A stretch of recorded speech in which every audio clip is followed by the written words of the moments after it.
Hello students, कैसे हैं आप लोग। आई एम अभिषेक सक्सेना और हम लोग पढ़ रहे हैं कोऑर्डिनेशन कंपाउंड फॉर क्लास 12 बच्चों। अब तक हमने अबाउट कोऑर्डिनेशन कंपाउंड का इंट्रोडक्शन, उसका नोमेनक्लेचर एंड उसके आइसोमेरिज्म प्रॉपर्टी के बारे में डिस्कशन किया। आज के लेक्चर में हम लोग बात करेंगे how this coordination compounds are form. इन कोऑर्डिनेशन कंपाउंड में ऐसा क्या स्पेशल होता है कि कोऑर्डिनेशन बॉन्ड फॉर्म होगा, या फिर कोऑर्डिनेशन कंपाउंड का स्टेबिलिटी क्या है, या किस तरीके से दे फॉर्म बॉन्डिंग। पर्टिकुलरली हम बात करने वाले बॉन्ड फॉर्मेशन इन अ कोऑर्डिनेशन कंपाउंड। तो सबसे पहले जब हमने चैप्टर स्टार्ट किया था तब मैंने आपसे एक पॉइंट कहा था, Werner theory, that why coordination compounds are special. और उसमें जो कोऑर्डिनेशन कॉम्प्लेक्स होता है इट डू नॉट डिसोशिएट, और जो आयनाइजेशन स्फीयर होता है दैट डिसोशिएट। तो उसमें वर्नर थ्योरी ने एक्सप्लेन किया था there are two types of valency in a substance, there is primary valency and secondary valency. Primary valency dissociate होती है और सेकेंडरी वैलेंसी कोऑर्डिनेशन स्फीयर के अंदर होती है, दैट डू नॉट डिसोशिएट, या फिर वो स्प्लिट नहीं होता। सो वो जो वर्नर थ्योरी थी that explain about little bit about the coordination compound. Coordination compound के बेसिक आइडिया के बारे में हमें वर्नर थ्योरी ने एक्सप्लेन किया था। But when we talk in detail और if you want to know more about coordination compound, जब हमें जैसे जैसे और ज़्यादा डाटा पता चला कि कोऑर्डिनेशन कंपाउंड और अदर प्रॉपर्टीज़ शो करती है, तो वो प्रॉपर्टीज़ हमें वर्नर थ्योरी एक्सप्लेन नहीं करती। So first one will talk about drawback of Werner's theory. Werner's theory की ड्रॉबैक क्या है, उसके बाद हम बात करेंगे कि कोऑर्डिनेशन कंपाउंड में जो बॉन्डिंग है वो हम कैसे समझ सकते हैं। तो वर्नर थ्योरी के देयर आर 3 बेसिक वर्डिंग से ड्रॉबैक। वर्नर थ्योरी ने एक्सप्लेन तो किया था coordination what is coordination compound, but this 3 points Werner theory can not explain. First one, ability of only certain elements to form coordination compound. तो सबसे पहला वो explain नहीं कर पाया कि कुछ ही एलिमेंट्स कोऑर्डिनेशन कंपाउंड क्यों फॉर्म करते हैं एंड बाकी के एलिमेंट्स कोऑर्डिनेशन कंपाउंड फॉर्म नहीं करते। तो क्वेश्चन आता है कि क्या बेसिस है, कौन से एलिमेंट कोऑर्डिनेशन कंपाउंड फॉर्म करते हैं, कौन से नहीं फॉर्म करते। बेसिकली वर्नर ने तो सेकेंडरी और प्राइमरी वैलेंसी की बात की थी। So which element will show primary valency and which elements will show secondary valency. तो कौन से एलिमेंट ऐसे, तो वो नहीं बताया वर्नर ने। Second, directional nature of bonds in coordination compound. तो directional nature of bonds, see here we had studied ionic bond is non directional, and जो भी इलेक्ट्रॉन शेयरिंग की वजह से होंगे या इलेक्ट्रॉन पेयरिंग की वजह से होंगे that will depend on the direction of orbital, क्योंकि there is a particular direction of orbital. अगर उस डायरेक्शन से ओवरलैपिंग होगी तभी बॉन्ड बनेगा, नहीं तो नहीं बनेगा। बट वर्नर ने इस बारे में कोई भी एक्सप्लेनेशन नहीं दिया, बिकॉज उस टाइम एसपीडीएफ ऑर्बिटल्स नहीं थे बच्चों, याद रखना है। बाद में आए that will discuss later on, किस तरीके से ओवरलैपिंग होगी, किस तरीके से डायरेक्शनल होगा। And finally he can not explain magnetic properties of coordination compound. देखो बच्चों, कुछ कोऑर्डिनेशन कंपाउंड डायमैग्नेटिक होते हैं, कुछ पैरामैग्नेटिक होते हैं। बेसिकली पैरामैग्नेटिक कोऑर्डिनेशन कंपाउंड्स में अनपेयर्ड इलेक्ट्रॉन्स होता है, और डायमैग्नेटिक कोऑर्डिनेशन कंपाउंड में कंप्लीटली पेयर्ड इलेक्ट्रॉन्स प्रेजेंट होते हैं ऑर्बिटल में। That's why they are diamagnetic and paramagnetic, जो कि वर्नर ने एक्सप्लेन नहीं किया, मैंने भी एक्सप्लेन नहीं किया बच्चों, that was explain by other theories. So अब वर्नर थ्योरी के चैप्टर खत्म हो गया। अब हम बात करेंगे modern theories of bonding in coordination compound. तो जो लेटेस्ट तो नहीं, बट वर्नर थ्योरी के बाद जिन लोगों ने कोऑर्डिनेशन कंपाउंड के बारे में एक्सप्लेनेशन किया, what are the coordination compound and how they behave, उनके बारे में। अब देखो बच्चों, बात क्या थी कि यहाँ पर कोऑर्डिनेशन कंपाउंड तो हमें मिल चुके थे, उनकी प्रॉपर्टीज़ भी पता थी, बस हमें उसके लिए थ्योरी लिखना था। तो स्टार्टिंग में आया हमारे पास valence bond theory. So we are having 4 theories for this coordination मतलब for the chemical bonding in coordination compound या और bonding in coordination compound.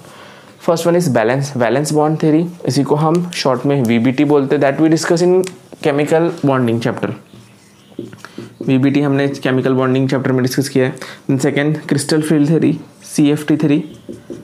Fourth, modern orbital theory, तो एमओटी हमने ये भी केमिकल बॉन्डिंग में डिस्कस किया, लेकिन ligand field theory, LFT.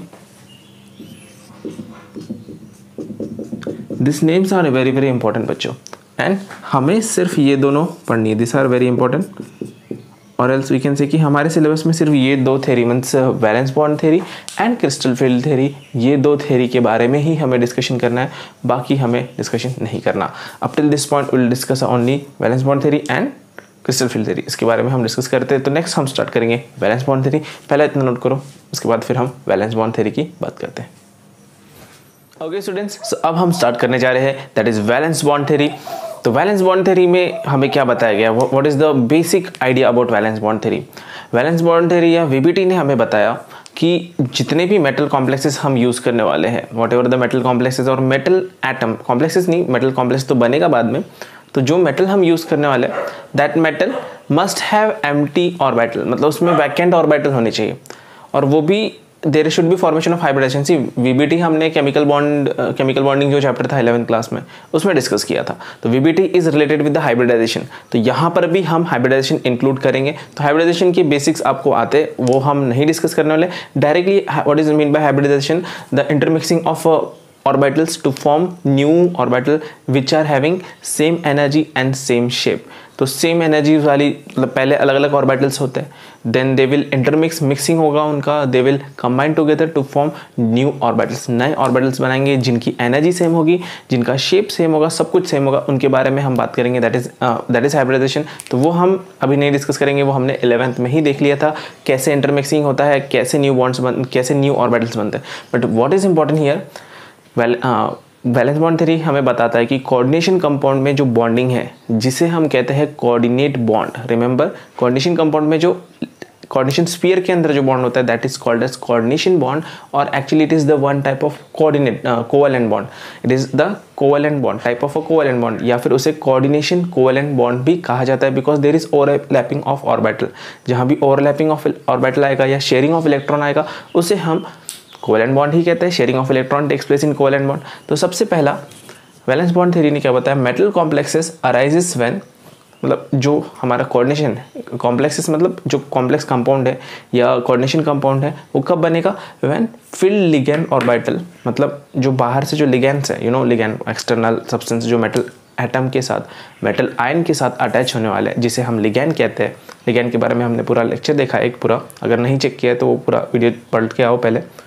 So field ligand orbitals means field ligand orbitals means they should have a paired electron, मतलब उसमें क्या होगा, एक लोन पेयर होगा, मतलब लोन पेयर इलेक्ट्रॉन होगा उस लिगैंड में, उस चाहे वो नाइट्रोजन हो, चाहे वो ऑक्सीजन हो, चाहे वो क्लोरीन हो, we had seen some examples, है ना।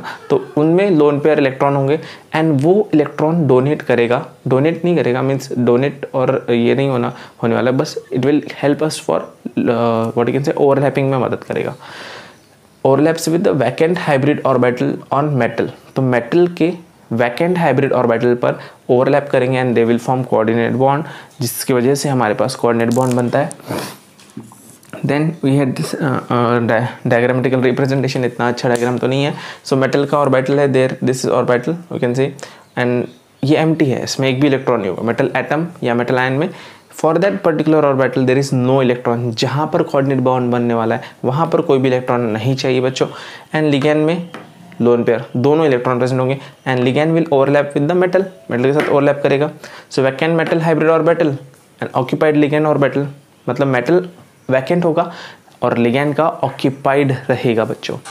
एंड ओवरलैपिंग है, if there is overlapping that is directional, remember this is directional coordinate, so they will form coordination covalent bond, उसका नाम क्या है, कोऑर्डिनेशन कोवैलेंट बॉन्ड, और उसे हम रिप्रेजेंट करते हैं एरो की तरह। कोवैलेंट बॉन्ड हम नॉर्मली कैसे रिप्रेजेंट करते हैं, डैश ऐसे रिप्रेजेंट करते थे, बट यहाँ पर कोऑर्डिनेशन बॉन्ड हम रिप्रेजेंट करेंगे एरो से, बिकॉज इलेक्ट्रॉन एक लिगैंड पूरा अपने इलेक्ट्रॉन सेंट्रल मेटल को दे रहा है या मेटल आयन को डोनेट तो नहीं बट हेल्प कर रहा है उसकी, that's why it is giving its electron pair to the metal. ठीक है, तो यहाँ पर हुआ हमारा introduction about valence bond theory. So what assumptions, मतलब वैलेंस बॉन्ड थ्योरी ने कौन से एजम्पशंस यूज़ किए जिसकी वजह से we understand how this coordination compound form, coordination compound कैसे फॉर्म होता है। सो एजम्पशन क्या है, सबसे पहले बहुत ही सिंपल एजम्पशन जो मैंने यहाँ पे बताया वही पॉइंट सेम बहुत सारे थ्योरी में लिखा हुआ है, that's all. So central metal atom provides number of empty orbitals. तो देखो अब हमने क्या बोला था यहाँ पर कि सेंट्रल मेटल एटम के पास एम्प्टी ऑर्बिटल रहेंगे, लिगैंड वहाँ पर आके अटैच होगा। सो जितने कोऑर्डिनेशन नंबर है उतने एम्प्टी ऑर्बिटल लगेंगे। So there will be empty orbitals equal to the coordination number. तो मेटल के पास में कितने एम्प्टी ऑर्बिटल्स रहेंगे? जितना उसका कोऑर्डिनेशन नंबर है बच्चों। अगर उससे कम रहेंगे तो बॉन्ड कैसे बनाएगा? ज़्यादा हो सकते हैं। कभी कभी ऐसा होता है कि उसके पास ज़्यादा एम्प्टी ऑर्बिटल्स होते हैं, but we consider depending on condition. मतलब इट इज़ अगेन उसकी डिटेल्स में हम बात करेंगे आने वाले जो थ्योरी है CFT थ्योरी में। Next one, empty orbitals of the metal ion hybridized to give the equal number. This one also I told you कि this theory VBT is related with hybridization in 11th class कि जितने भी compounds form होते हैं they form due to the hybridization। ये theory है इसका coordination compound covalent bond के लिए। So here hybridization of orbital takes place, उसके बाद overlapping होगा। वो भी क्या? हाइब्रिडेशन होने की वजह से क्या होता है? Hybrid orbitals have equivalent energy that we discuss in 11th class कि जो भी ऑर्बिटल हाइब्रिडाइज हो जाती है उनकी एनर्जी, उनका शेप सब सेम होता है, वो इक्वल कंसिडर किए जाते हैं। So ligand will have empty orbital of metal ion will have hybridize to give. तो जितने भी उसके एम्प्टी ऑर्बिटल्स, हमने क्या बोला? Empty orbitals equals to coordination number, और जितने भी एम्प्टी ऑर्बिटल्स होंगे वो हाइब्रिडाइज हो जाएंगे। Then third one, metal atom ion can use, अब इंपॉर्टेंटली यहाँ पर आता है कि it can use N-1D, NS, NP and ND। Total देखो तो जो मेटल्स, ऐसे मेटल या ऐसे metal ions which can use N-1D, NS, NP and ND orbitals, they can form only coordination compound. तो ऐसे मेटल्स जिसमें N-D, NS, NP, ND का मतलब क्या हुआ बच्चों कि ये डी ब्लॉक एलिमेंट्स हैं, ट्रांजिशन मेटल्स और डी ब्लॉक एलिमेंट्स हम उसको बोल सकते हैं। तो डी ब्लॉक के जो मेटल्स है उनके बारे में हम बोल रहे हैं जिनके last electron will be field on the D orbital. तो डी ND है, means it is the D, N-1D इसमें होगा। सो अबाउट ट्रांजिशन मेटल्स के बारे में बात की जा रही है कि transition metals can form coordinate bond और complexes, and due to their hybridization we get this different shape जो हमने अभी डिस्कस किया था। आइसोमर में स्क्वायर प्लेनर बन सकता है, टेट्राहेड्रल बन सकता है एंड ऑक्टाहेड्रल। तो बेसिकली हम दो ही टाइप के डिस्कस करेंगे, आगे मैं बताऊंगा कि करके, ये सिर्फ असम्पशंस हम डिस्कस कर रहे हैं। Then hybridize orbitals overlap with ligand orbitals which can donate electron pair. तो जो भी हाइब्रिडाइज ऑर्बिटल है वो किसके साथ पेयर होंगे? They will pair with ligand, जिस लिगैंड में पेयर्ड इलेक्ट्रॉन है। अगर इसमें एक इलेक्ट्रॉन होगा तो नहीं ओवरलैपिंग होगी, कॉम्प्लेक्स नहीं बनेगा, बिकॉज ये खाली है। ओवरलैपिंग दो इलेक्ट्रॉन होने के बाद ही, दो इलेक्ट्रॉन होंगे ओवरलैपिंग में, तब ही ओवरलैपिंग हो सकता है। इसके बाद इफ कॉम्प्लेक्स इज कंटेन, अब देखो ये जो कंपाउंड बनने वाला है उस कंपाउंड में if there is unpaired electron, किसी ऑर्बिटल में अगर अनपेयर्ड इलेक्ट्रॉन होंगे तो it will show paramagnetic behaviour, वो पैरामैग्नेटिक बिहेवियर शो करेगा। और अगर उसमें पेयर्ड इलेक्ट्रॉन्स होंगे तो it will show diamagnetic. So what is diamagnetic, what is paramagnetic? मतलब पैरामैग्नेटिक मींस वो मैग्नेटिक प्रॉपर्टी शो करेगा, और अगर उसमें पेयर्ड इलेक्ट्रॉन्स है तो it will show diamagnetic, it will not show as a magnetic property. Then strong ligand, so ये जो 6 पॉइंट है it is about valence bond theory ने थोड़ा स्पेशल कॉन्सेप्ट बताया, क्योंकि कोऑर्डिनेशन कंपाउंड्स उसे पता था, कोऑर्डिनेशन कंपाउंड के स्ट्रक्चर्स भी पता थे, तो उसे एक्सप्लेन करने के लिए एक बेसिक, एक अलग सा उन्होंने लॉजिक यूज़ किया जिसका कोई उनके पास प्रूफ नहीं था। सो दे यूज की strong ligands like NH3, Ca-, CO, etc. forces electron to pair up against the Hunt's rule of maximum multiplicity। तो वो क्या करते हैं कि जो अनपेयर्ड इलेक्ट्रॉन्स होते हैं, हम जैसे Hunt's rule of maximum multiplicity में हम एक पहले ऑर्बिटल में पहले सिंगल इलेक्ट्रॉन फिल करते हैं, फिर पेयरिंग करते हैं, तो वो इस रूल को तोड़ता है और कुछ नया ऐड करता है। तो हम डिस्कस करेंगे जब हम एग्जाम्पल्स पढ़ेंगे। तो फिलहाल इतना एजम्पशन से इसको नोट करेंगे, एंड देन फिर हम बात करते हैं इसके बारे में कि ये तो थ्योरेटिकल लिखा, मैंने आपको एक एग्जाम्पल से समझाता हूँ कि बेसिकली हमें क्या, ये सब जो पॉइंट्स है वो क्या कहना चाहते हैं। ठीक है, first right this down. Okay students, अब हम बात करते हैं पर्टिकुलरली जब हम वैलेंस बॉन्ड थ्योरी यूज़ करेंगे तो हमें कौन से स्टेप्स फॉलो करने। सी एज सच कोई बहुत बड़े स्टेप्स नहीं फॉलो करने, जैसे कि अपने केमिकल बॉन्डिंग में VBT थ्योरी जब हम यूज़ करते थे तो दो एलिमेंट होते थे। We first write their electronic configuration, पहले हम उनका इलेक्ट्रॉनिक कन्फिग्रेशन लिखते थे, मतलब पहले atomic number, then electronic configuration, then उनमें से किन का ओवरलैपिंग होने वाला है, कौन से ऑर्बिटल का ओवरलैपिंग होगा, then will discuss about hybridization, फिर हम हाइब्रिडाइजेशन लिखते थे एंड देन फिर उनका ओवरलैपिंग करते थे। Same thing you have to see here, यहाँ पर भी वही स्टेप है, थोड़े कॉम्प्लिकेटेड वर्ड्स लिखे होते हैं लेकिन स्टेप्स वही होने वाले। हम देखेंगे एग्जांपल्स में, आपको पूरा क्लियर हो जाएगा कि हम कैसे लिखने वाले हैं, वैलेंस बॉन्ड थ्योरी कैसे अप्लाई करते हैं। First, identify the central metal atom. अब आपको कॉम्प्लेक्स इतने अच्छे से पता है कि सेंट्रल मेटल एटम कौन सा रहेगा, ये तो आप डिटरमाइन कर सकते हो। Second, determine its oxidation state. Oxidation state determine करना एक टास्क है, तो उसमें कभी कभी आयंस भी होते हैं, कभी कभी विदाउट आयन होते हैं, तो इलेक्ट्रॉनिक कन्फिग्रेशन चेंज हो जाती है, तो उसमें कंफ्यूज नहीं होना। इसलिए थर्ड पॉइंट में मैंने क्या लिखा, right electronic configuration of central metal atom. पहला मेटल मिल गया, मेटल मिलने के बाद क्या करेंगे, उसका ऑक्सीडेशन स्टेट देखेंगे कि क्या ऑक्सीडेशन स्टेट बिहेव कर रहा है वहाँ पर। थर्ड नंबर उसका इलेक्ट्रॉनिक कन्फिग्रेशन, तो मेटल का नॉर्मल स्टेट में इलेक्ट्रॉनिक कन्फिग्रेशन क्या होगा और आयन के स्टेट में इलेक्ट्रॉनिक कन्फिग्रेशन क्या होगा, दैट यू नो कि नॉर्मल कंडीशन में it will have electronic configuration on the basis of its atomic number.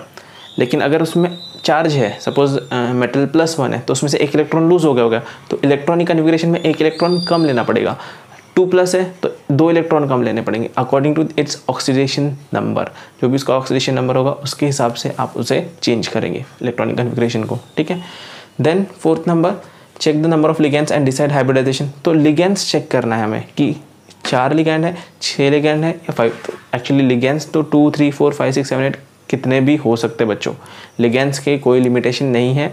But remember हमारे सिलेबस में, according to our syllabus, we are have to study 4 coordination number and 6 coordination number. 5 भी हम बहुत ही negligible, मतलब ना के बराबर। आइसोमेरिज्म में भी हमने देखा कि 5 के बारे में हमने डिस्कस नहीं किया, मतलब बहुत ही रेयर टाइम पर क्वेश्चन पूछा जा सकता है उससे, क्योंकि it is not given in NCERT, so will not talk about that in the syllabus. So coordination number अगर 4 है तो sp3 हाइब्रिडाइजेशन हो सकता है, 4 ऑर्बिटल लगेंगे। 4 coordination, we had talked in last point की जितने कोऑर्डिनेशन नंबर है उतने एम्प्टी ऑर्बिटल देना पड़ेंगे, उतना हाइब्रिडाइज ऑर्बिटल्स रहेगा। तो कोऑर्डिनेशन नंबर 4 है तो 4 ऑर्बिटल्स लगेंगे। sp3 मतलब एक s एंड 3 p's कंबाइन होकर टोटल 4 ऑर्बिटल्स कंबाइन हुए, तो टोटल 4 ऑर्बिटल्स ही बनेंगे। तो 4sp3 या फिर dsp2 दो टाइप के हो सकती है कंडीशन। देन इसी में अगर हम कोऑर्डिनेशन नंबर 6 कहते हैं तो इसमें भी 2 टाइप की कंडीशन होती है, d2sp3 और sp3d2। बट यहाँ पर sp3 में टेट्राहेड्रल कंडीशन थी और dsp2 में स्क्वायर प्लेनर बनता है बच्चों। ये दोनों अकॉर्डिंग टू इट्स ज्योमेट्री आपको ध्यान में रखना पड़ेगा कि किस में टेट्राहेड्रल बन रहा है, किस में स्क्वायर प्लेनर बन रहा है। और 6 कोऑर्डिनेशन नंबर है तब तो सिर्फ एक ही आपके पास ज्योमेट्री आती है, ऑक्टाहेड्रल, दैट इज d2sp3 हो या sp3d2। अब आप बोलोगे सर d2sp3 ऐसा लिखा है आपने, फिर नीचे sp3d2 लिखा है, तो दोनों में फ़र्क क्या है? d तो d इसके पीछे लिखना चाहिए था सर, spdf ऐसा होता है। तो बच्चों ये जो d2sp3 है ये इनर ऑर्बिटल्स लिया है, इनर ऑर्बिट का d है इसलिए पहले d लिखा है, ये आउटर ऑर्बिट का d है। विल सी विद एग्जाम्पल, ठीक है, टेंशन लेने वाली बात नहीं। जब हम एग्जाम्पल देखेंगे तब आपको ये पॉइंट क्लियर हो जाएगा कि मैंने d पहले यहाँ पर लिखा है, d बाद में यहाँ पर क्या लिखा है। देन 5th वन, अब हमें क्या हो गया, मेटल मिल गया, इलेक्ट्रॉनिक कन्फिग्रेशन मिल गई, हाइब्रिडाइज ऑर्बिटल भी मिल गए। तो अब यहाँ पर हमें हाइब्रिडेशन पता है, तो अब क्या करेंगे हम, बैकएंड ऑर्बिटल। तो अब इसमें से कितने को बैकएंड रखना है? अब इलेक्ट्रॉनिक कन्फिग्रेशन था, हमको हाइब्रिडेशन पता चल गया, तो अब अंदर वाले डी को खाली रखना है या बाहर वाले डी को खाली रखना है? कौन से डी को हम हाइब्रिडाइजेशन में इंक्लूड करेंगे, दैट विल सी, एंड फिर उसका हाइब्रिडाइज नाम लिखेंगे। सी हाइब्रिडाइजेशन में भी हम ऐसे ही करते थे, इलेक्ट्रॉनिक कन्फिग्रेशन लिखने के बाद कौन से ऑर्बिटल्स का हाइब्रिडाइजेशन होने वाला है वो हम लिखते थे, उसके बाद फिर हाइब्रिडाइजेशन के जो ऑर्बिटल नाम है वो लिखते थे। सो 7th one, donate electron pair from ligands. And जब हमारे पास हाइब्रिडाइज ऑर्बिटल बन जाएगी तो लास्ट पॉइंट तो हमारा बस क्या, हाइब्रिडाइज ऑर्बिटल पे लिगेंड्स अपने इलेक्ट्रॉन डोनेट करने वाला है, या इट विल बी या donate electron pair. So here इस पॉइंट को मैंने टेबुलर फॉर्म में यहाँ पर डिनोट किया। लाइक कोऑर्डिनेशन नंबर है हमारे पास में 4, 5, 6 का दिया है, यहाँ पर 5 भी दिया है। तो 4 के लिए sp3 हाइब्रिडाइजेशन हो सकता है या dsp2। sp3 में टेट्राहेड्रल ज्योमेट्री रहेगी, dsp2 में स्क्वायर प्लेनर ज्योमेट्री रहेगी, रिमेंबर दैट।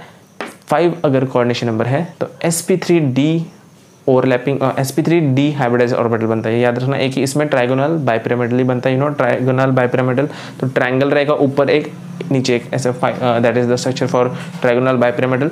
6 अगर रहता है तो sp3d2 या फिर d2sp3।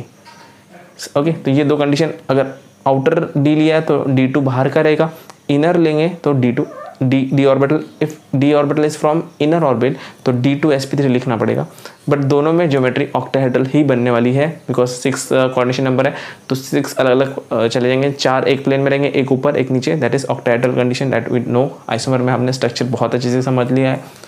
देन फाइनली कि सर ये जो ज्योमेट्री है ये सब चीज़ें किस पे डिपेंड करती है, तो ये geometry depends on the first coordination number. अब बोलोगे सर हाइब्रिडाइजेशन पे डिपेंड करता है, तो बच्चों हाइब्रिडाइजेशन पे डिपेंड करता है, लेकिन हाइब्रिडाइजेशन किस पे डिपेंड करता है, that depends on magnetic property, कि वो कौन सी मैग्नेटिक प्रॉपर्टी शो करता है for valence bond theory. Valence bond theory में ऐसा कोई रूल नहीं था, कुछ उसने प्रूफ नहीं कर पाया, इस वजह से हम मैग्नेटिक प्रॉपर्टी चेक करते हैं कि उस कॉम्प्लेक्स का मैग्नेटिक प्रॉपर्टी क्या है एंड नंबर ऑफ लिगेंड्स क्या है।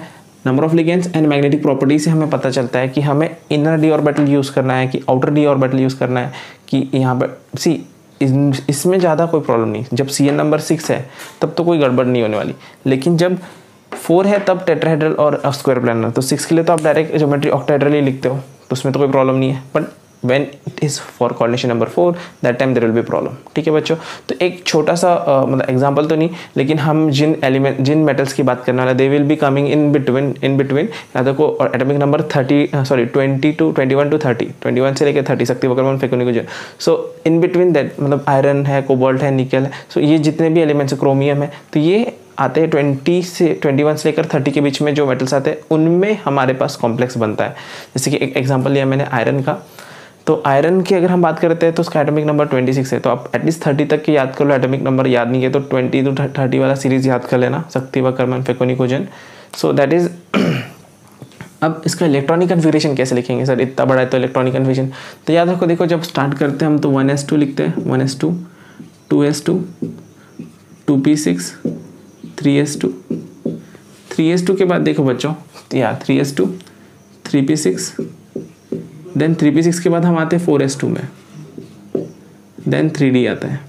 Remember that is Pauli's exclusive principle according to Pauli's principle. या so here if you count the number, count करोगे तो यहाँ पर 2 + 2 4, 4 + 6 10, 10 + 2 12, 12 + 6 18 एंड 4s2 20, तो 4s2 तक के 20 हो जाते बच्चों, याद रखो 4s2 तक के 20 इलेक्ट्रॉन्स हो जाते हैं।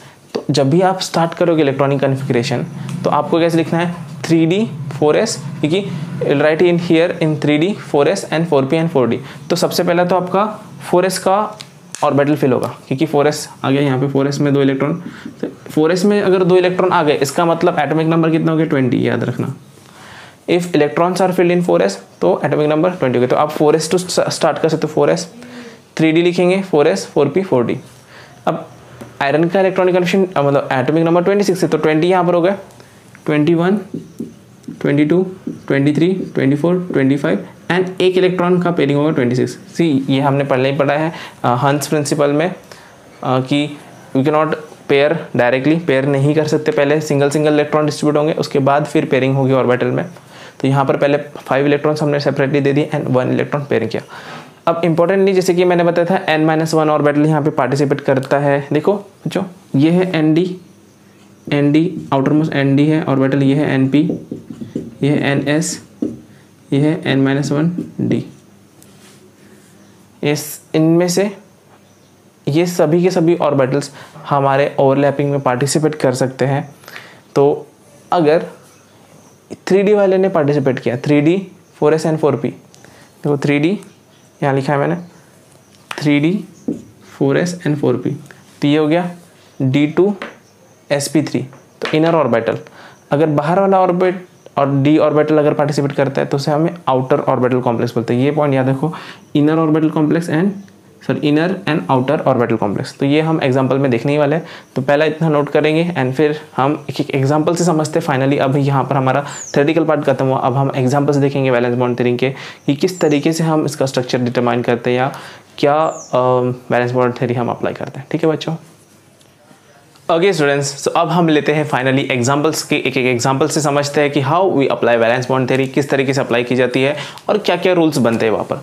तो मैंने एग्जांपल लिया है फर्स्ट टाइप ऑफ कंपाउंड। अब एक एक कंपाउंड का एग्जांपल देखते हैं हम लोग। कंपाउंड ए, कोऑर्डिनेशन नंबर 4 है यहाँ पर, जस्ट मैं इसको ताकि मैं इसे चेंज कर सकूँ बार बार। Coordination number 4 sp3 hybridization and tetrahedral geometry. तो sp3 रहेगा तो टेट्राहेड्रल ज्योमेट्री ही बनती है, हमने that is you discuss in 11th class only. अब NiCl4 2 नेगेटिव। तो सबसे पहला हमारा सेंट्रल मेटल कौन सा है बच्चों? निकेल। हमारा सेंट्रल मेटल है निकेल। निकेल का what you can say atomic number is 28, शक्ति मकरमन फेकोनिकोजन। Okay, so that is 28। तो 28 आता है इसका निकेल का। नाउ ये तो हो गया हमारा सेंट्रल मेटल एटम, ये हमें पता चल गया। लिगैंड कौन सा है? Ligand is Cl4, sorry Cl4। तो लिगैंड है Cl, chlorine. So chlorine is a, we can say, ये तो मेटल एटम के बारे में, chlorine is a weak ligand. तो बच्चों वीक लिगैंड और स्ट्रॉन्ग लिगैंड में NH3CO नेगेटिव बताया था मैंने, ठीक है। सो क्लोरीन तो हमारा वीक लिगैंड में आएगा यहाँ पर, ठीक है। चलो अब नेक्स्ट वन, इलेक्ट्रॉनिक कन्फिगरेशन और एल्स ऑक्सीडेशन स्टेट। हमें ऑक्सीडेशन स्टेट निकालना है इसका। तो how to find oxidation state? चलो निकेल का मैं X ले लेता हूँ, X प्लस बच्चों क्लोरीन का कितना होता है? -1। तो 4 क्लोरीन से 4 × -1 और बाहर क्या है चार्ज? -2, इसलिए -2। तो x - 4 = -2। तो x = क्या आएगा? -4 इधर चले जाएगा, +2, राइट। कितना ऑक्सीडेशन स्टेट आ रहा है? +2 ऑक्सीडेशन स्टेट आ रहा है, मतलब निकेल के ऊपर आ रहा है हमारे पास में +2 ऑक्सीडेशन स्टेट। या सो ठीक है, यहाँ तक की कोई डिफिकल्टी, कोई परेशानी? चलो, +2 ऑक्सीडेशन स्टेट मतलब निकेल ने कितने इलेक्ट्रॉन दिए हैं? मतलब +2 ऑक्सीडेशन स्टेट का मतलब क्या होता है? 2 इलेक्ट्रॉन्स आर गिवन। इसका मतलब निकेल 28 था और उसने Ni2+ बनाया और 2 इलेक्ट्रॉन बाहर निकाले। क्या इतना? तो अब जब वो Ni2+ बन गया तब इसका इलेक्ट्रॉन्स कितने रहेंगे इसके पास में? 26। क्या ये बात समझ में आ रही? ये चीज़ आपको बहुत ही सिंपल तरीके से मैंने समझाया। एक्चुअली ये तो बेसिक है, नहीं बताना चाहिए, बट फिर से मैंने एक बार बताया, इसके बाद वाले एग्जांपल में नहीं बताऊंगा। चलो निकेल का 28 का इलेक्ट्रॉनिक कन्फिग्रेशन हम देखते हैं कैसे आएगा। डायरेक्टली मैं वो बॉक्स वाला फॉर्म लिखता हूँ यहाँ पर। 3D 1 2 3 4 5 4s 4s2, क्योंकि 28 है तो 4s2 and 1 2 3 4p then 4d 1 2 3 4 5 4d। Clear है यहाँ तक क्या? तो अब 28 है तो 4s2 रहने वाला है। 20 यहाँ पर हो गया, 3d 8 होगा यहाँ पर।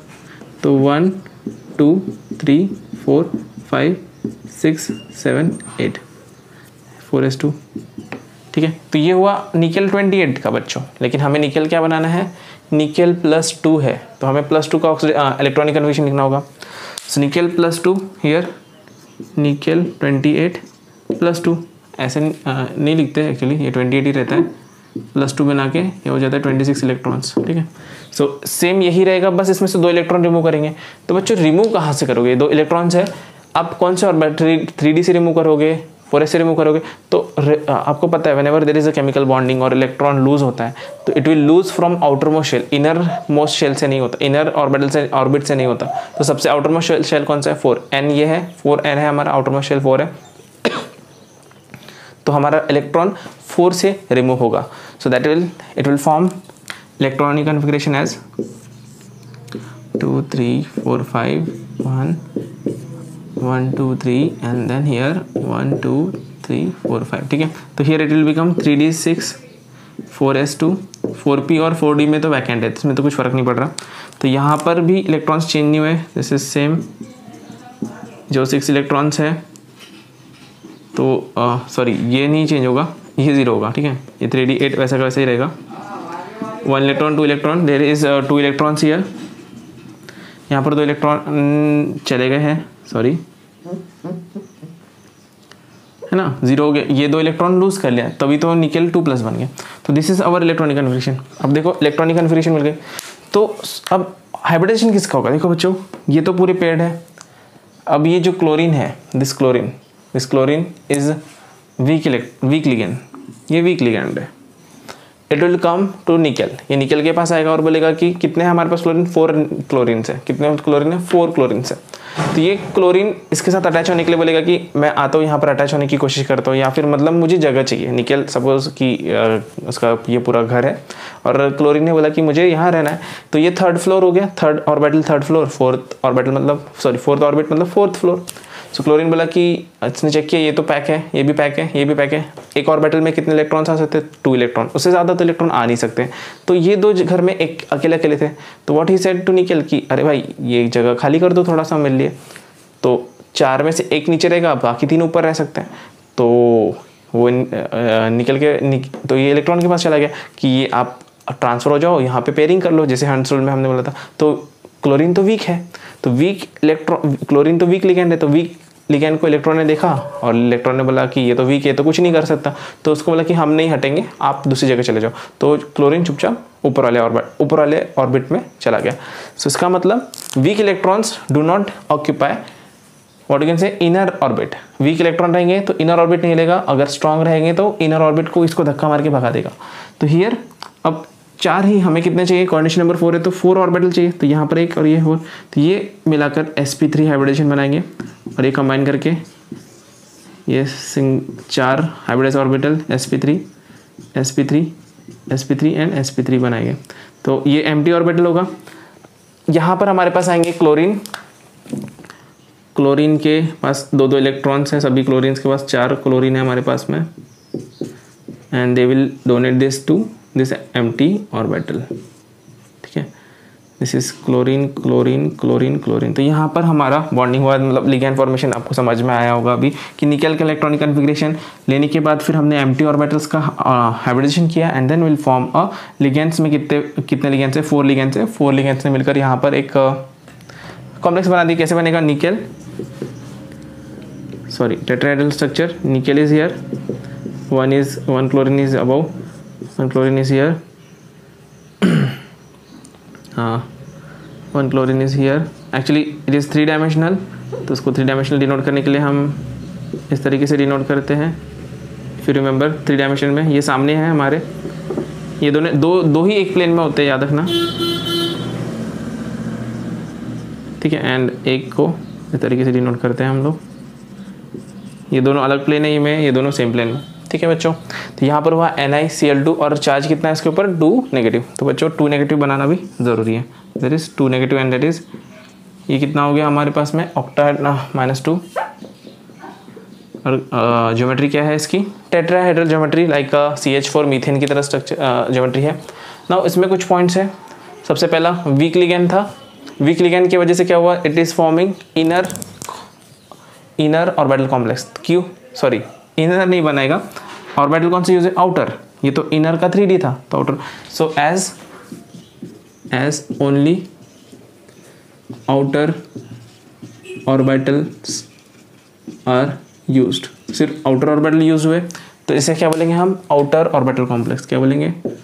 Outer orbital complex. पहला पॉइंट ये समझ में आ गया, आउटर ऑर्बिटल कॉम्प्लेक्स क्यों बोला इसे। सेकेंडली इसके लिए कंडीशन भी थी कि ये वीक ऑर्बिटल था, अगर ये स्ट्रांग होता तो ये अंदर वाले इलेक्ट्रॉन्स को शिफ्ट करा देता और ये डी यूज़ किया जाता बच्चों। लेकिन यहाँ पर ऐसा नहीं हुआ। जब स्ट्रांग, इसके बाद वाला एग्जांपल में हम देखेंगे स्ट्रांग लिगेंड में कैसा होता है। इसके बाद next one, if you see the electrons spin, देखो इलेक्ट्रॉन का स्पिन यहाँ पर पेयर्ड है तो positive negative cancel, positive negative cancel, यहाँ पर भी पॉजिटिव नेगेटिव कैंसिल, बट यहाँ पर एक साइड में स्पिन है। So because of there is unpaired electron, we can say because of there is presence of unpaired electrons. इसकी वजह से हमारे पास 2 कंडीशन आ रही है। एक तो हमें स्पिन मिल रहा है यहाँ पर, अगर पेयर्ड होते तो स्पिन कैंसिल हो जाता। पेयर्ड मतलब प्लस माइनस में स्पिन कैंसिल होता। तो हियर हाई स्पिन कॉम्प्लेक्स पहला आएगा। हाई, ये पहला एक पॉइंट यहाँ का है, ठीक है, छोड़ देते हैं इसको। हाई स्पिन कॉम्प्लेक्स बोलते हैं इसे, कि जो कॉम्प्लेक्स बनाएगा इसमें स्पिन ज़्यादा होगा। एंड सेकेंडली इसकी मैग्नेटिक प्रॉपर्टी की बात करते हैं तो इट शोज, मतलब अनपेयर्ड इलेक्ट्रॉन्स है बच्चों, अनपेयर्ड इलेक्ट्रॉन्स में मैंने बताया था it shows paramagnetic property. So it shows para magnetic properties. ठीक है बच्चों, ये 3 पॉइंट बहुत ही ज़्यादा इंपॉर्टेंट है इस कंपाउंड के लिए। अगेन इसमें हमें पढ़ना है कि how to find out magnetic मतलब unpaired, total number of unpaired electrons कितने हैं, टोटल नंबर ऑफ अनपेयर्ड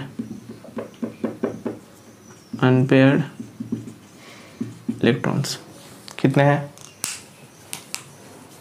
2 1 2। तो we can find out magnetic property, magnetic movement निकाल सकते हैं। सो इसमें हमें देखना है magnetic movement, that is the question. Sometime questions आता है उसमें मैग्नेटिक मूवमेंट पर। Magnetic movement you study in physics, और इस टॉपिक को हमने एक्चुअली केमिकल बॉन्डिंग में मैंने आपको बताया था। Mu is calculated by √n+2। तो बच्चों n is this number of unpaired electron. जितने भी अनपेयर्ड इलेक्ट्रॉन्स होंगे यहाँ पर कितने हैं, 2, डिपेंडिंग ऑन कंडीशन, हर एक में अलग अलग होंगे। यहाँ पर 2 है, तो अगर यहाँ पर मैं मैग्नेटिक मूवमेंट निकालता हूँ that is 2 × 2 + 1 that is √2 × 3 that is √6। तो वैल्यू विल बी लाइक, ये 4 से बड़ा है मतलब 2 point something, so mu value is something 2.85 पकड़ लो चलो। So that is greater than 0। तो if mu is greater than 0 that time the substance is paramagnetic. Remember, अगर म्यू की वैल्यू 0 से बड़ी है तो it is paramagnetic, if mu is equal to 0 that is time it is diamagnetic. तो जितने भी डायमैग्नेटिक वाले सब्सटेंस रहेंगे उसमें म्यू की वैल्यू 0 आएगी। तो यहाँ पर हुआ हमारा पहला कंपाउंड। उसके बाद हम बाकी सभी कंपाउंड में इस तरीके से स्टडी करेंगे, तो ये नोट कर लो बच्चों। उसके बाद फिर हम second compound coordination number 4 and दूसरा कौन सा हाइब्रिडेशन था बच्चों हमारा, DsP2। तो वो हमारा वो वाला हाइब्रिडेशन देखते पहले इसको नोट कर लो।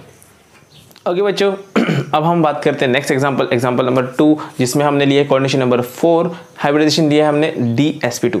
D means inner orbit, then geometry is square planar. उसका ज्योमेट्री जो रहने वाला है वो स्क्वायर प्लेनर रहने वाला है। कैसे आएगा विल सी, किस तरीके से स्ट्रक्चर बनता है। सबसे पहला एग्जाम्पल NiCN4, साइनो ग्रुप लिया है। तो पहला तो मेटल कौन सा है बच्चों यहाँ पर, nickel. Again same example, nickel लिया हुआ है मैंने, atomic number 28। Then cyano, remember अब मैंने साइनो ग्रुप लिया CN-, तो cyano group is actually CN- बोलो या CN, it is negative in charge, एक चार्ज -1 उसके ऊपर चार्ज होता है। सो इट इज वीक और स्ट्रॉन्ग, पहले tell me. So it is a strong ligand. तो ये स्ट्रॉन्ग लिगेंड है। तो स्ट्रॉन्ग लिगेंड होने की वजह से ये जो हमने जो स्ट्रक्चर देखा था वीक का, कि इट इज फॉर्मिंग आउटर, हमने यहाँ पे जैसे लिखा था आउटर स्पिन कॉम्प्लेक्स। तो यहाँ पर क्या बनेगा, यहाँ पर क्या होगा विल सी। तो ये साइनो है, ठीक है।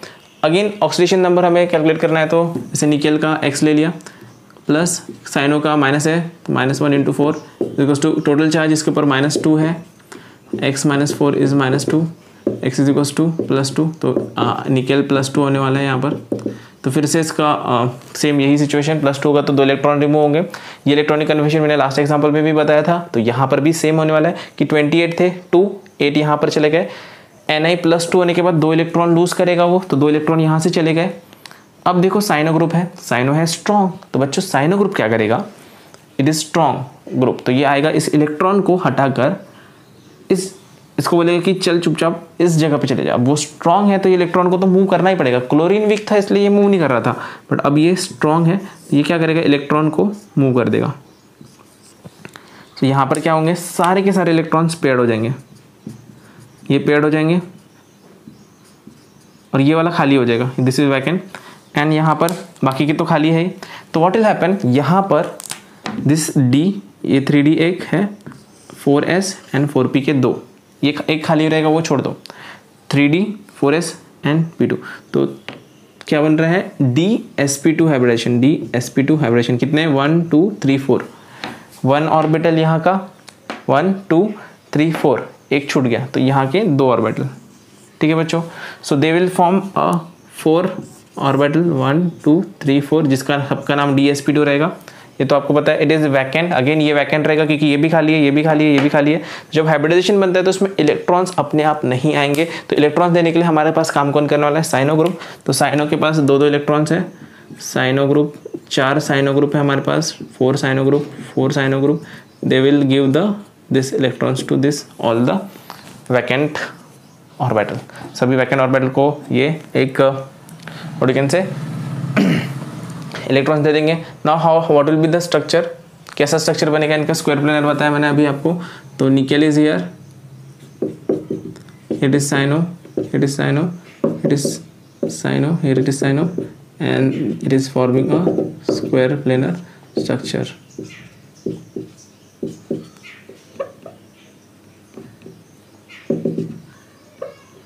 स्क्वायर प्लेनर स्ट्रक्चर बनेगा NiCN4 एंड चार्ज कितना है -2।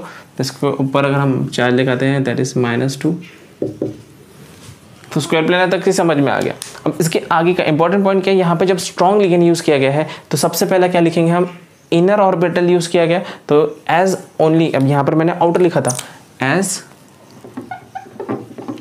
यहाँ पे क्या आएगा,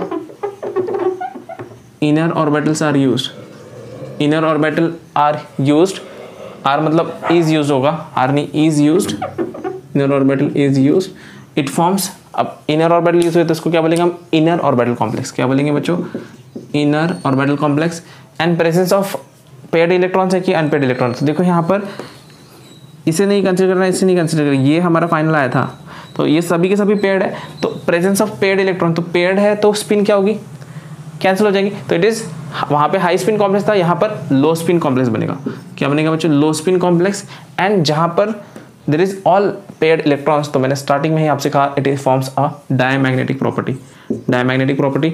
और जैसे कि यहाँ पर लिखा हुआ है कि अनपेयर्ड इलेक्ट्रॉन 0 है, तो चलो यहाँ पे अनपेयर्ड इलेक्ट्रॉन्स मैंने से मिटाया नहीं, अनपेयर्ड इलेक्ट्रॉन्स कितने बच्चों यहाँ पर 0 है। तो हमारा आंसर मतलब म्यू का जो आंसर है, ये तो पुराना वाला एग्जाम्पल लिखा हुआ है, तो ठीक है। तो यहाँ पर क्या होगा, n की वैल्यू 0 है क्योंकि नंबर ऑफ अनपेयर्ड इलेक्ट्रॉन्स कितने बच्चों, एक भी अनपेयर्ड इलेक्ट्रॉन यहाँ भी नहीं है, यहाँ पर तो दो इलेक्ट्रॉन्स आ रहे, तो अनपेयर्ड तो इलेक्ट्रॉन होने की जो भी लिगेंड्स बनने वाले वहाँ पे अनपेयर्ड इलेक्ट्रॉन्स नहीं प्रेजेंट है क्योंकि लिगेंड ही 2 इलेक्ट्रॉन दे रहा है। ठीक है, तो यहाँ पर 0 हो गया, तो न्यू की वैल्यू 0 हो गई एंड ये बन गया डायमैग्नेटिक। तो दिस इज 0, दिस इज 0 और ये आंसर भी हमारा 0 ही आएगा क्योंकि √0 तो 0 ही होता है। ठीक है, so diamagnetic property and all this thing. तो this is example for coordination number 4 and inner और ऑर्बिटल कॉम्प्लेक्स का जब स्ट्रॉन्ग लिगेंड यूज किया गया। तो हम कोऑर्डिनेशन नंबर जब हमारे पास 6 होगा तब की बात करते हैं। और एल्स यहाँ पर कभी कभी कंडीशंस होंगे कि ये देखो ये जो निकेल है ये 28 है, बट अगर हम कि 25 से छोटा अगर मैं एटम लेता हूँ, जैसे मैंने 21, 22 वाला लिया सकती हूँ, अगर स्कैंडियम टाइटेनियम ऐसे कुछ लिया, तब क्या होगा, that will discuss in next. पहले इसको लिख लेते हैं फिर हम वो वाला एग्जाम्पल बात करते हैं। ओके बच्चों, अब हम बात करते हैं coordination number 6 and coordination number 6 में तो ज्योमेट्री हमेशा ऑक्टाहेड्रली होगी, लेकिन कंडीशन आपकी स्ट्रॉन्ग लिगेंड है या फिर वीक लिगेंड है, डिपेंडिंग ऑन। अगर स्ट्रॉन्ग लिगेंड होता है तो इट इज़ इनर कॉम्प्लेक्स और अगर वीक लिगेंड होता है तो आउटर कॉम्प्लेक्स। वो हमने कोऑर्डिनेशन नंबर 4 में ही समझा। तो let us take it is, थोड़ा फास्टली करते हैं, जल्दी से कंप्लीट करते हैं इसे। तो इसका हाइब्रिडेशन होना D2sp3, D2 मतलब ये इनर कॉम्प्लेक्स बनाने वाला, ये तो आपको समझ ही गया होगा। अब कोबाल्ट है, कोबाल्ट NH36 हमारा एग्जाम्पल है, कोबाल्ट NH36। तो कोबाल्ट का what is the atomic number बच्चों, कोबाल्ट के बाद निकल, सो निकल का 28 था तो इसका 27 रहेगा। ठीक है, 27। So our metal is cobalt, ligand is NH3। तो बच्चों NH3 मैंने आपको स्ट्रॉन्ग लिगेंड में ही बताया था, तो it is again strong ligand है ये। ऑक्सीडेशन स्टेट की बात करते हैं तो cobalt will take X, ammonia का कोई मतलब चार्ज नहीं होता, कोई ऑक्सीडेशन स्टेट नहीं, तो 0 इज इक्वल्स टू +3 है, तो X की वैल्यू +3 हो जाएगी। मतलब हमारा जो कोबाल्ट है it is in the +3 oxidation state, मतलब इलेक्ट्रॉन कितने लूज होंगे, 3 electrons are lose, 3 electron less लेना पड़ेगा हमें, है ना, 3 इलेक्ट्रॉन्स लेस लेना पड़ेगा, जितना प्लस होगा उतने इलेक्ट्रॉन्स लूज करता है वो। तो यहाँ पर हम लिखते हैं कोबाल्ट 27। तो बच्चों मैंने आपको बताया था this is 3D, this is 4S, this is 4P and 4D। यहाँ पर भी 3D, 4S, 4P, 4D और फाइनली यहाँ पर क्या हो रहा है, सबसे पहले तो इलेक्ट्रॉनिक कन्फर्मेशन लिखते हैं 27 का नॉर्मल, जब 27 है तो 20 यहाँ पर हो जाते हैं बच्चों, S2 कंप्लीट होता है एंड यहाँ पर 21, 22, 23, 24, 25, 26 एंड 27। तो इस तरीके से टोटल 27 इलेक्ट्रॉन्स होंगे। अब हमने क्या कहा कि 3 इलेक्ट्रॉन्स लूज करेगा, तो बच्चों 2 इलेक्ट्रॉन आउटर मोस्ट शेल से, अब 2 इलेक्ट्रॉन यहाँ के लूज हो गए। अब बच्चा यहाँ पर कौन से इलेक्ट्रॉन लूज करेंगे, तो यहाँ पर जो हमने सबसे लास्ट फिल किया दिस वन, तो ये तो पेड है, यहाँ पर से 1 इलेक्ट्रॉन लूज हो गया। अब आपको ध्यान में 3 इलेक्ट्रॉन्स लूज हुए, तो 2 यहाँ से लूज हुए और 1 यहाँ से लूज हुआ। तो दिस इज 3D, क्या है यहाँ पर 2 एंड ये है 3D 8, यहाँ पर 2 और यहाँ पे आएगा 3D 6। Q6 हो गया क्योंकि 3 इलेक्ट्रॉन्स लूज हो गए, तो 28 में ये 0 हो जाएगा, 4s 0, ये सब एम्प्टी हो गया। अब बच्चों देखो इंपॉर्टेंट यहाँ पर आ गया स्ट्रॉन्ग लिगेंड। अटैक कौन कर रहा है? Strong ligand. और मैंने क्या कहा था कि ज्योमेट्री है या जो भी प्रॉपर्टीज़ है वो डिपेंड करती है कोऑर्डिनेशन नंबर 6 पहला, उसके बाद लिगेंड स्ट्रॉन्ग है या वीक। तो ये स्ट्रॉन्ग लिगेंड है, ये आके क्या करेगा, ये जो सिंगल इलेक्ट्रॉन्स है इनको बोलेगा कि चुपचाप अपने साथ एक जगह पर जमा हो जाओ, अनपेयर्ड हो पेयर्ड हो जाओ, मुझे ज़्यादा जगह लगने वाली है। तो ये क्या करेगा, लिगेंड इन सभी इलेक्ट्रॉन्स को एक जगह, मीन्स इट कैंसिल द हंसुल को कैंसिल करके इलेक्ट्रॉन्स को एक जगह जमा कर देगा। सो क्या होगा, ये इलेक्ट्रॉन्स जमा हो जाएंगे सारे के सारे 5। So here what will happen, this will form pair, this will form pair, ये इधर चले जाएगा, ये इधर चले जाएगा। तो अब देखो बच्चों यहाँ पर 2 एम्प्टी हो गई, 2 orbitals are empty now. 3D के 2 एम्प्टी है, 4s तो पहले से था, 4p भी था, तो 1 2 3 4 5 और कितना चाहिए, 1 चाहिए। तो यहाँ पर हम लेंगे 3। तो हाँ जो हाइब्रिडेशन होगा इन सबको मिलकर हाइब्रिडेशन होगा 1 2 3 4 5 6। तो ये क्या 1 2 3 4 5 6 ऑर्बिटल्स होंगे। इनका नाम क्या होगा, क्या नाम होगा बच्चों, D है तो D2, 2 D आ रहे हैं तो D2 S, P के 3 आ रहे हैं P3, D2 sp3 hybridisation, that is D2 sp3 hybridisation. और 3D जो हमारा ऑर्बिटल है वो कैसा हो जाएगा, इसमें से 3 ही बचेंगे, तो यहाँ पर 3D के 3 ही बच रहे हैं। तो याद रखना 3D के यहाँ पर 3 ही, अगर आप इलेक्ट्रॉनिक कन्फ्यूजन लिखते हो तो 3 ही बॉक्स बनाने पड़ेंगे। तो आप कन्फ्यूज नहीं होना कि सर यहाँ पर 3 ही क्यों बनाया, D ऑर्बिटल्स, D ऑर्बिट में तो 5 ऑर्बिटल्स होते हैं, तो यहाँ पर हम 3 बॉक्स क्यों बना रहे हैं बच्चों, यहाँ से 2 ऑर्बिटल निकल के इन्होंने हाइब्रिडाइजेशन बना दी जिसका हमने D2 sp3 बोला। अब अमोनिया है हमारे पास, कितने अमोनिया है, 6 अमोनिया है।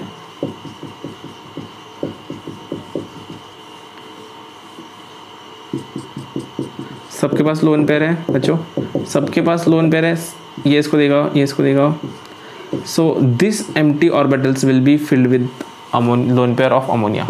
तो इस तरीके से हमारा कंपाउंड बनेगा। And you can see all are paired, सभी के सभी पेयर्ड है। सबसे पहला यहाँ पे ऑर्बिटल कौन सा यूज़ हुआ, 3D ऑर्बिटल यूज़ किया गया, मतलब 3D कौन से ऑर्बिटल यूज़ किए गए, 3D 4s एंड 4p। तो इनर, दिस इज इनर, 3 आ गए यहाँ पर, तो इनर ऑर्बिटल यूज़ किया है, as inner orbital is use, it is inner orbital complex. फिर से ये भी इनर ऑर्बिटल कॉम्प्लेक्स बनेगा। प्रेजेंस ऑफ पेयर्ड इलेक्ट्रॉन्स, जितने भी इलेक्ट्रॉन्स हैं सारे के सारे पेयर्ड है बच्चों। कोई डिफिकल्टी हो तो आप मुझे पूछ सकते हो, सभी के सभी पेयर्ड है, इसलिए लो इसमें आएगा लो स्पिन, क्योंकि स्पिन कैंसिल हो जाएंगे। तो पहले आएगा लो स्पिन कॉम्प्लेक्स एंड डायमेटिक प्रॉपर्टीज, क्योंकि इसकी मैग्नेटिक मोमेंट 0 आने वाला है, एक भी अनपेयर्ड इलेक्ट्रॉन नहीं है, मैग्नेटिक मोमेंट 0 आएगा, तो it is a diamagnetic substance. ये एक डायमेटिक सब्सटेंस बनाएगा, कोबाल्ट हेक्सामोनियम कोबाल्ट 2+3, ठीक है। सो that is about the coordination number 6 and D2 sp3। अब हम sp3 D2 के बारे में बात करेंगे। पहले इसको नोट करो, इसको लिखो, इसके एग्जाम्पल, इससे रिलेटेड और भी आपके पास एग्जाम्पल्स हैं, वो भी आप सॉल्व करेंगे, ठीक है बच्चों। इसी में आप देखते हैं हम ये स्ट्रॉन्ग था इसलिए इस तरीके का स्ट्रक्चर बना, अगर वीक बनेगा तो कैसा कंपाउंड बनेगा, will see that one. Okay बच्चों, अब हम बात करें नेक्स्ट एग्जांपल की, COF6। F इज, मतलब अब देखो यहाँ पर हमने नेक्स्ट एग्जांपल लिया, कोऑर्डिनेशन नंबर 6 है, बट हाइब्रिडाइजेशन क्या होगा, आउटर कॉम्प्लेक्स होगा sp3D2, मतलब बाहर का D, 4th ऑर्बिटल का D लेने वाले ऑर्बिट का। एंड इसकी ज्योमेट्री रहेगी ऑक्टाहेड्रल ज्योमेट्री रहने वाली बच्चों। यहाँ पर हमारा मेटल है CO, लिगेंड है फ्लोरीन और फ्लोरो बोलते हैं हम इसे कॉम्प्लेक्स कंपाउंड में।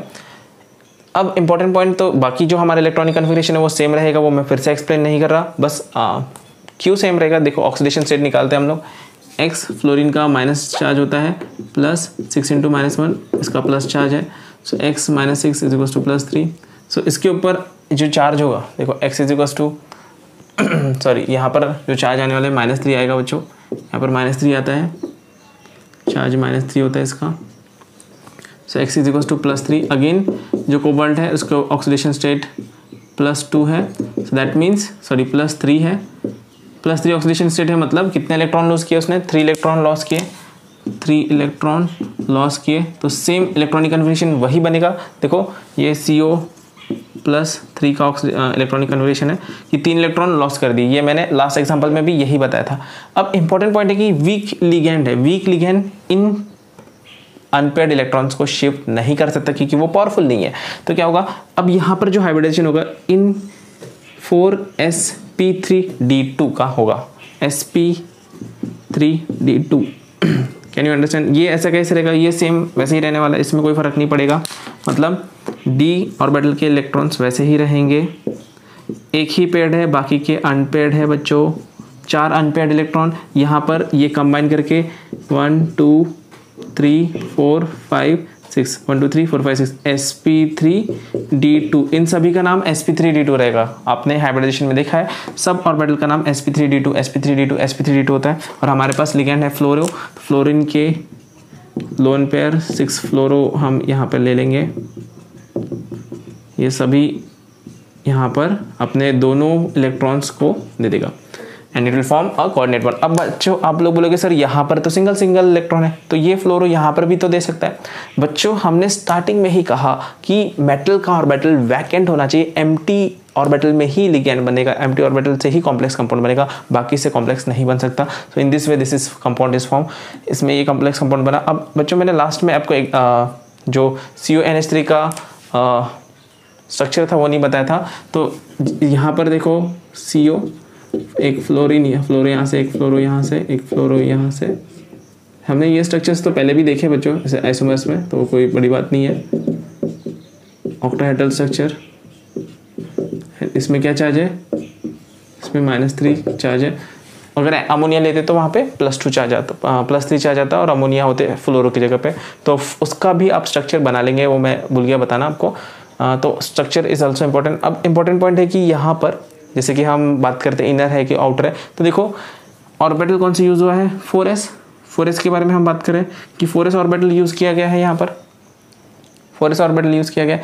तो this is outer orbitals are use, outer orbital use किए गए, that is outer orbital complex, इसको हम आउटर ऑर्बिटल कॉम्प्लेक्स बोलेंगे। Second, presence of paired electron है कि अनपेयर्ड इलेक्ट्रॉन है, तो देखो यहाँ पर ये 1 2 3 4 अनपेयर्ड, तो यहाँ पर लिखेंगे प्रेजेंस ऑफ अनपेयर्ड इलेक्ट्रॉन।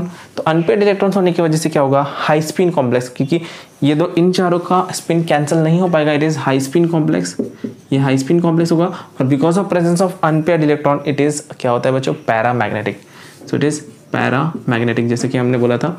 अगर हम इसमें मैग्नेटिक मोमेंट कैलकुलेट करें तो नंबर ऑफ अनपेयर्ड इलेक्ट्रॉन्स कितने? n इज इक्वल्स टू 4, तो यहाँ पर n की वैल्यू आ जाएगी 4, तो you can solve this one. क्या होगा? न्यू की वैल्यू √4, 4 + 2 दैट इज 4 6 24, इसकी वैल्यू आएगी न्यू इज इक्वल्स टू, ये 4 है, 4 + 2 6, 4 6 24, ये 24 आता है, मतलब स्क्वायर 4 और 5 के स्क्वायर के बीच में, तो 4.85 ले सकते हो। बोर BM, ये मैंने आपको नहीं बताया था, BM इज बोर मैग्नेटॉन, ये यूनिट है हमारा मैग्नेटिक मोमेंट का, बोर मैग्नेटॉन।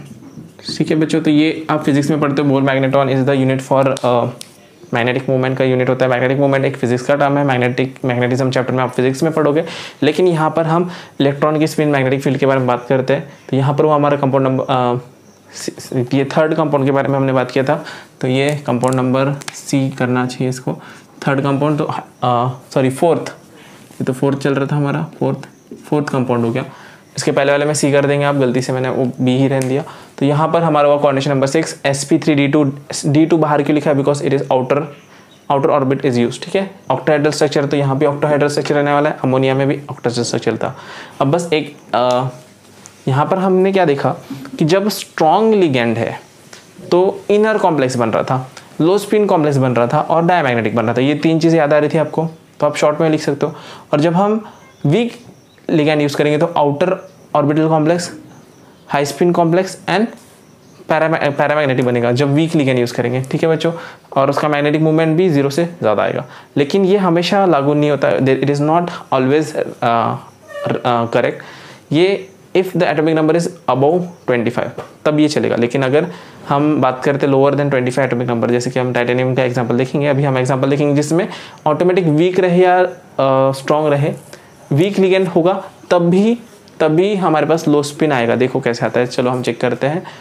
पहले इसको नोट कर लो, फिर हम नेक्स्ट एग्जांपल की बात करते हैं। ओके स्टूडेंट्स, जैसे कि मैंने आपसे कहा था कि कुछ एक्सेप्शंस हमारे पास आते हैं, एक्सेप्शंस नहीं है, कंडीशन से इलेक्ट्रॉनिक कॉन्फ़िगरेशन अगर चेंज हो जाए तब क्या गड़बड़ होती है, तब वीक और स्ट्रॉन्ग लिगेंड की बात नहीं आती।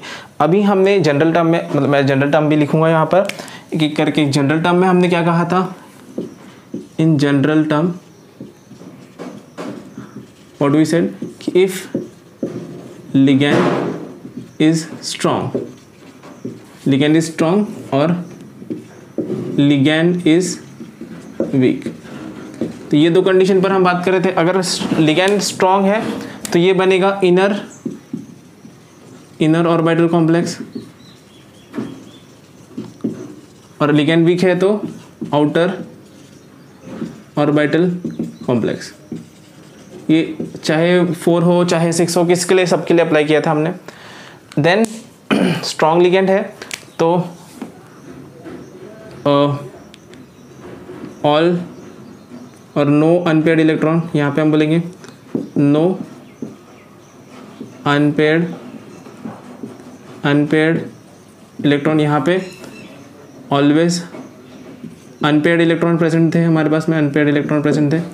देन हमने इसी को क्या कहा था, इन लो स्पिन कॉम्प्लेक्स, इसको हमने हाई स्पिन कहा था। मोस्ट ऑफ द टाइम ऐसा ही होता है बच्चों। This is diamagnetic and this is paramagnetic. लेकिन बच्चों ये जो कंडीशन है, it is when for atomic number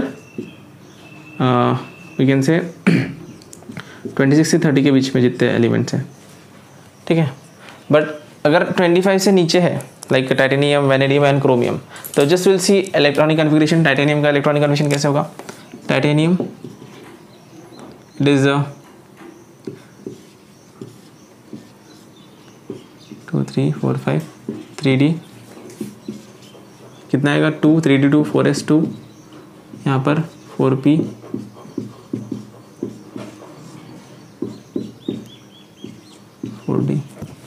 here if will talk about the electrons, तो 4s2 आया तो यहाँ पर 20 हो गए, 20 के बाद यहाँ पर 21 22। तो देखो बच्चों यहाँ पर 3 वैकेंट ऑर्बिटल है, पहले से ही 3 वैकेंट है। यहाँ पर स्ट्रॉन्ग लिगैंड हो या वीक लिगैंड हो कोई फर्क नहीं पड़ता, वो हमेशा कौन सा बनाएगा, दिस विल फॉर्म ऑलवेज, ये कौन से, दे will form inner orbital complex बनाएंगे। और इनर ऑर्बिटल कॉम्प्लेक्स अगर वो बनाते हैं तो इनर ऑर्बिटल कॉम्प्लेक्स बनाते हैं, this is they will form inner orbital complex. ये ऑर्बिटल लेने के बाद वो लेता है, चाहे इसमें D3sp2 ले लें या D3sp2 अगर लेता है, D3sp2 लेता है 3 3 6, तो क्या यहाँ पे अनपेयर्ड इलेक्ट्रॉन है, फिर भी सी यहाँ हमने बोला था इनर ऑर्बिटल कॉम्प्लेक्स जब बनेगा तो अनपेयर्ड इलेक्ट्रॉन नहीं है, लेकिन यहाँ पर तो देखो बच्चों ये भी अनपेयर्ड है और ये भी अनपेयर्ड है, तो इसका उल्टा हो गया। ये सारी कंडीशन वहाँ पे फॉलो होगी, unpaired electron, high spin, paramagnetic. बात समझ में आ रही, सी इनर ऑर्बिटल है वो, लेकिन ये सारी प्रॉपर्टी शो कर रहा है, तो हमेशा ये चलेगा, ऐसा नहीं है। Below this titanium, vanadium, chromium के लिए इसका उल्टा होगा। सेम सिचुएशन वैनेडियम, क्या होगा 1 2 3, तो यहाँ पर 2 D ऑर्बिटल है, तो D2sp3 इसमें हाइब्रिडाइजेशन होगा, बट इसमें भी फिर से अनपेयर्ड इलेक्ट्रॉन्स आ गए, चाहे वीक हो चाहे स्ट्रॉन्ग हो, कोई फर्क नहीं पड़ता, ठीक है बच्चों। Then chromium, this is 22, this is 23, this is 24, तो क्रोमियम में क्या होगा, एक इलेक्ट्रॉन एक्स्ट्रा, 1 2 3 4, 1 2 3 4, तो भी यहाँ पे D है, DsP3 या DsP2, मतलब इसमें क्रोमियम में मोस्टली कंडीशन नंबर हम 4 देखते हैं, DsP2, ठीक है, क्योंकि यहाँ पर एक आएगा, तो here there is not the, मतलब यहाँ पर स्ट्रॉन्ग लिगेंड आएंगे तो बात और होगी, स्ट्रॉन्ग लिगेंड का भी इफेक्ट पड़ेगा, बट जब वीक लिगेंड आते हैं तब भी यहाँ पर वीक लिगेंड रहने पर भी हमारे पास ये कंडीशन आ सकती है, unpaired electron, high spin and paramagnetic. तो ये बात यहाँ पर हमारा वैलेंस बॉन्ड थ्योरी खत्म हुआ। इसके बाद हम देखेंगे अबाउट द डिमेरिट्स और limitations of valence bond theory. तो पहले ये पॉइंट भी आप लिख लेंगे अपने पास, क्योंकि ये बहुत ही इंपॉर्टेंट पॉइंट है। टाइटेनियम, वैनेडियम, क्रोमियम में चाहे वीक हो स्ट्रॉन्ग हो, इनर ऑर्बिटल कॉम्प्लेक्स बनने के चांसेस ज़्यादा होते हैं, एंड इनर ऑर्बिटल कॉम्प्लेक्स के साथ साथ वो ये प्रॉपर्टीज शो करते हैं, ना कि आउटर, ना कि ये प्रॉपर्टी, नो अनपेयर्ड इलेक्ट्रॉन तो उसमें पहले से ही प्रेजेंट है बच्चों। तो इस तरीके की प्रॉपर्टीज टाइटेनियम, वैनेडियम और क्रोमियम में होती है, ठीक है बच्चों। तो नोट करेंगे एंड देन फिर हम वैलेंस बॉन्ड थ्योरी के लिमिटेशंस की बात करते हैं। Okay students, finally valence bond theory हमारी डिटेल में समझ के खत्म हो गई। अब हम बात करेंगे limit. We had completed valence bond theory nicely and with examples. आपको और भी एग्जांपल्स, बुक के एग्जांपल, एनसीईआरटी के एग्जांपल्स देखने होंगे, तब आपका वो कॉन्सेप्ट पूरा क्लियर हो जाएगा। Now will talk about the limitations. What are the limitations of valence bond theory. Actually उसने एक्सप्लेनेशन तो बहुत सारे किया, बट प्रॉब्लम उसका था ऐसा था कि कोऑर्डिनेशन कंपाउंड्स की डिटेल्स उसने कंपाइल करके उसकी थ्योरी बना दी। ऐसा कुछ स्टडी करके, मतलब स्टडी तो की होगी लेकिन बस थ्योरी बने, for that compound there is some theory that in that way उन्होंने बनाया। कोई उसके लिए प्रूफ्स नहीं थे उनके पास। लाइक नंबर ऑफ अजम्पशन, बहुत सारे अजम्पशंस किए। पहला limitation number of assumption, they took number of assumptions. हमने अजम्पशंस की लिस्ट देखी है। Does not give quantitative interpretation for magnetic data. तो ये जो क्वांटिटेटिव इंटरप्रिटेशन हमने जो लिखा, तो it is not given by that valence bond theory. Valence bond theory ने वो म्यू वाला फॉर्मूला नहीं दिया था बच्चों।